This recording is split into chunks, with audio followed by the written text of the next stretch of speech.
This video was brought to you by Markus Bil, Elbilmek, ABRP, Stormberg, Kempower and Bilkomponenter. Yo, what's up? Today we're gonna test the new Nio EL8. This is the upgraded new generation of the ES8. You guys remember that? ES8 is getting kind of old.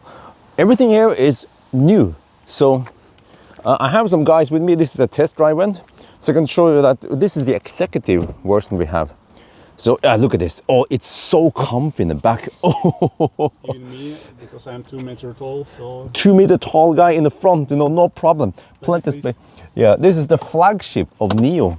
And you see that the executive has this center console where you can put your phone. Yeah, this is oh, look at that. Oh.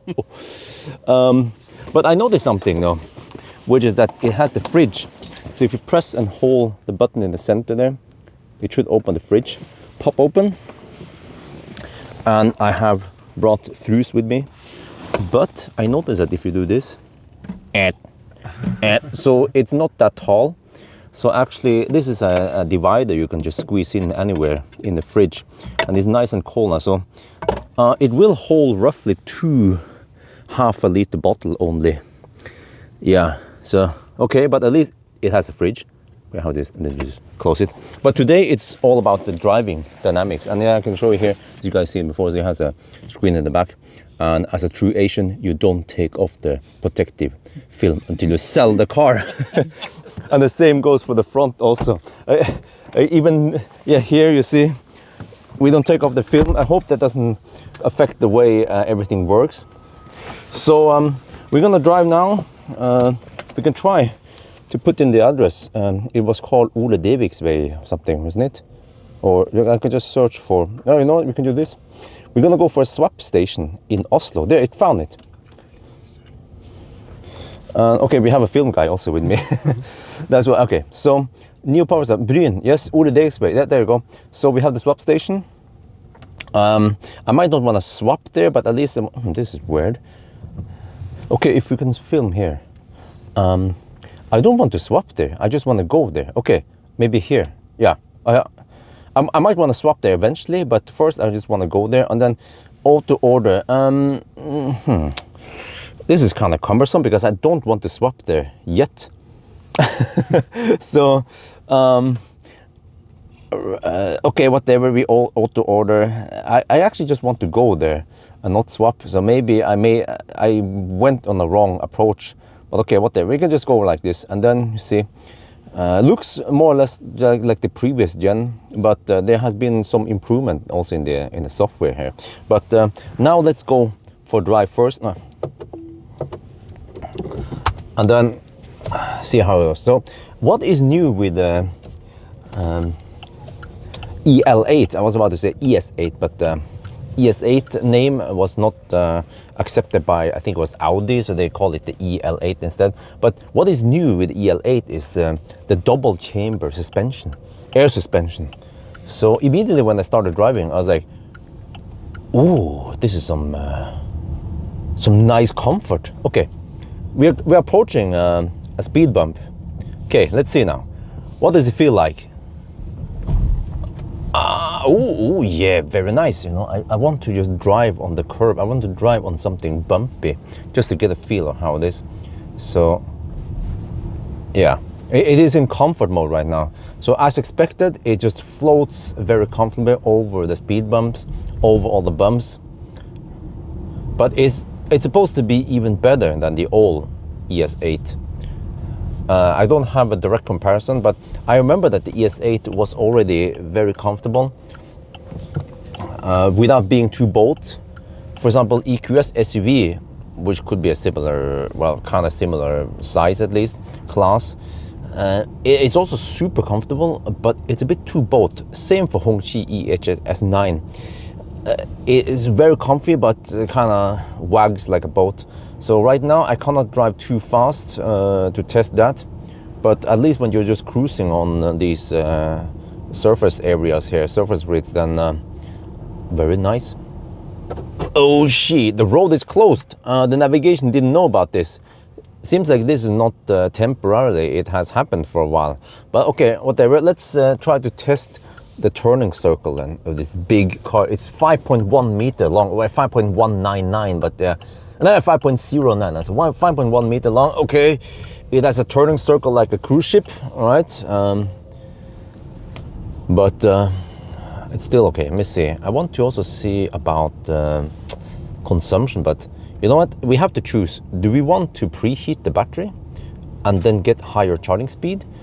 Or do we want to get the lowest consumption? I think I want to preheat because there is improved charging speed now. It can take 240 kilowatts. But what is interesting is that 240 kilowatts is only achieved if you have 660 amp charging station, which Nio stations they deliver, but also V3, V4 supercharger. Yeah, the car now wants me to turn back.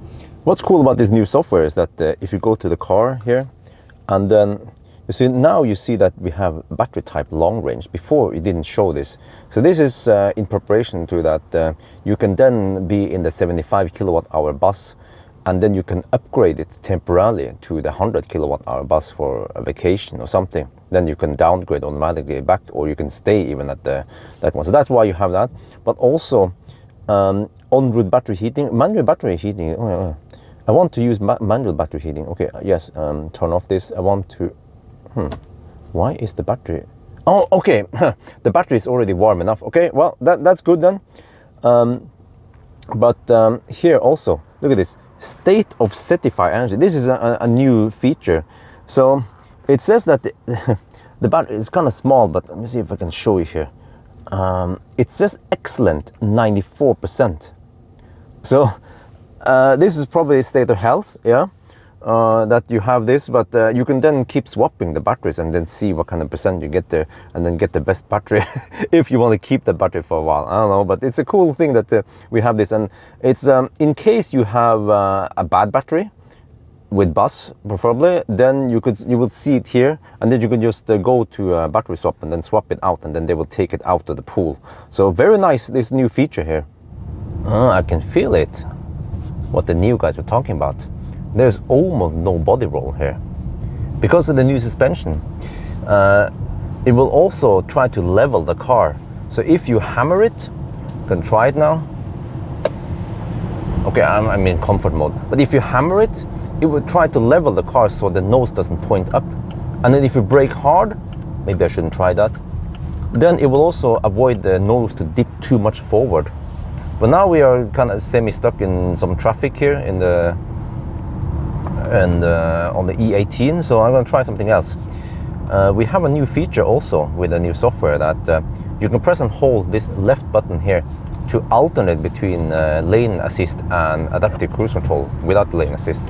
Ooh, I like this. Let me see. Let me see it. Yeah. We now have way better head-up display with some colors and some map and some other stuff here.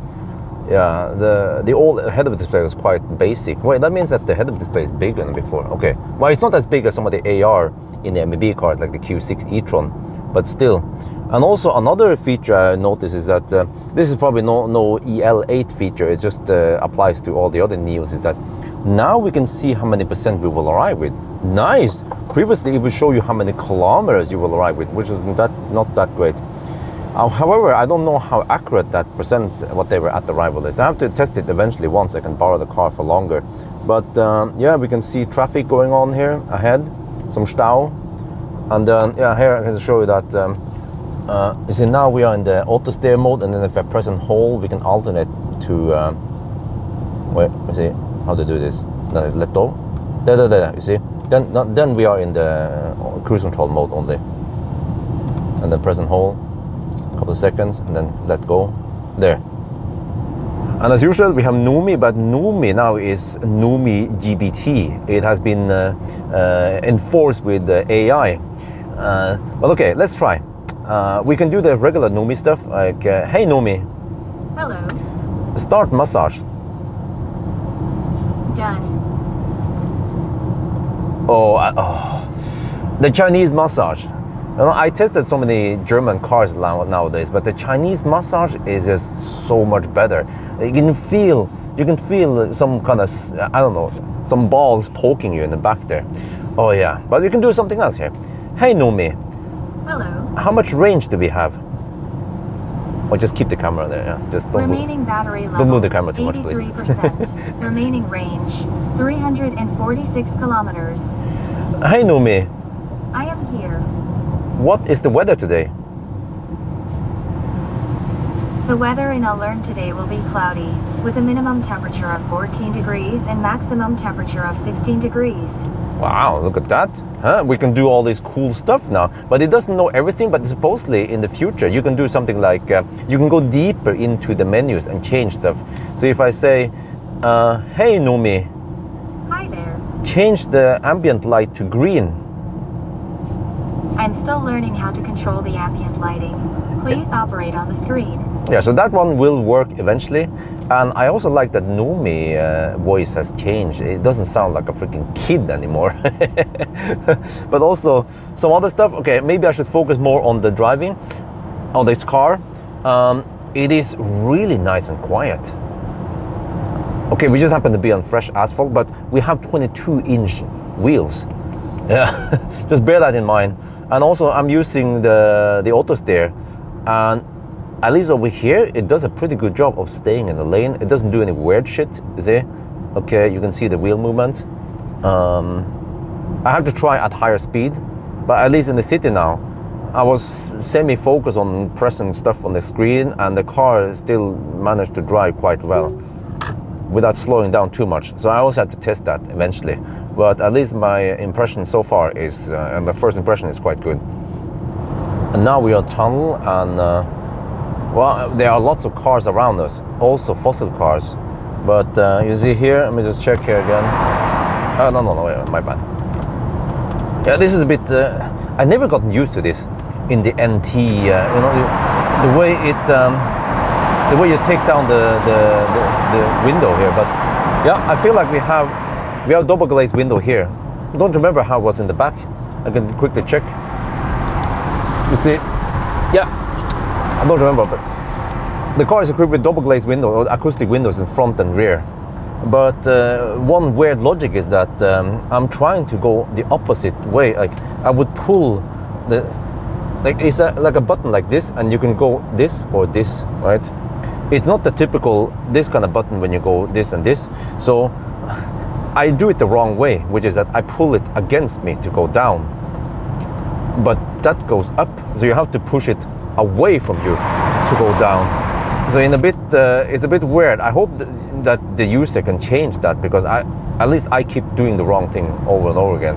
But I want to show you that we are in a tunnel, and it's usually quite noisy. We are actually gonna pass a truck soon, and you can almost not hear that much noise in here.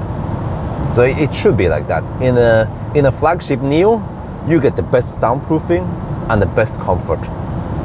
Yeah, now let me see. Let me drive manually, and I'm gonna drive past the truck, roughly here. And just to give you an idea of how noisy it really is. Hey, why does it keep going up? Okay, maybe I'm just doing some weird shit because I gently press it and then it goes all the way up. I think it's a bit too sensitive, because when I press it down, okay, nitpicking. Okay, just I don't know how to operate this car. That's it. Okay, we're gonna try to go in the curves now with high-ish speeds. Ooh, yeah. Almost no body roll. This is almost unreal that you have this big ass car that just goes around these curves. Other cars tend to roll. There's gonna be some roll usually, but it seems like the air suspension counteracts for that. Okay, you see some speed bumps, some roundabout. Okay, I have to wait for that. Oh, okay.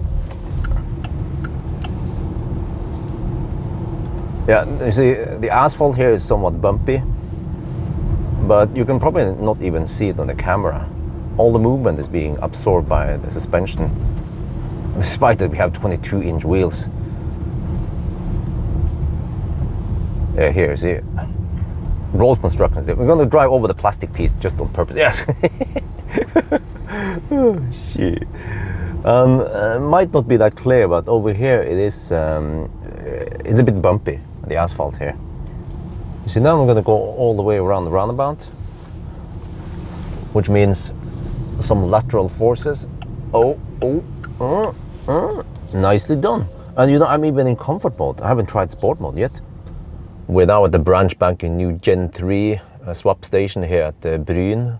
So there's a taxi swapping right now. So I have 80%. It's supposed to go quite schnell even at 80%. So they have this Nio station over there. Maybe we should try to plug it in there and see what we get. When it comes to consumption, last 10 kilometer, 200. Yeah, I'm not sure how to interpret this. Yeah, I think we have to do a proper consumption test eventually. But also, this is weird. The number of kilowatt hour we have spent has disappeared from the screen now. It used to show you that before, at least. And then also distance, where you can go here. You can press and hold this button here. No. Oh, then you get that. No, wait. How is this again? I think you have to press and hold up button to get the. Wait, did they change this? What? There. Okay. No, that's mute. What? Oh, I think it was sideways. Yeah, there, sideways. Then you get this, yeah. So you get some stuff here. This is the trip meter. Press and hold, and you can cycle between other stuff. You see we're pulling 3 amp right now. Power remaining 480 kilowatt. Wow. And then, yeah. So I think that's the trip meter we have. It's not that useful. Okay, that's the car we drove, the black, but I want to show you now, this is a previous generation ES8, and you see that the taxi, he's at 84%, and he's taking 45 kilowatt. This is pretty cool. It's like Kempower, you know? The car, it requests 44.8, and it's getting 4, yeah. And we have this charging curve, so this is the Nio charger, you see? And it has actually somewhat thin cable, but it's 400 volt, and it can provide at least 660 amp, which is more than the regular CCS2 that you get in, for example, Ioniq. 180 kilowatt are available. Interesting. But you see that previous gen at 85% takes only 44 kilowatt. And then here, the EL8 is now at 82%, taking 90 kilowatt. Before I started filming, it was taking 100 kilowatt. So chargers way faster. It actually hit around 150 kilowatt earlier here. Yeah, before it, see, they plugged in at around 65%, and then they went up a bit, and now we are there. Wow. And I can show you that this cable, it is a lot thinner than the typical like Ioniq cables, and it says at least 1000 volt DC here, but I don't see any amp whatever, but I bet this is a water-cooled cable. But it's roughly as thin as a V3 supercharger cable, see?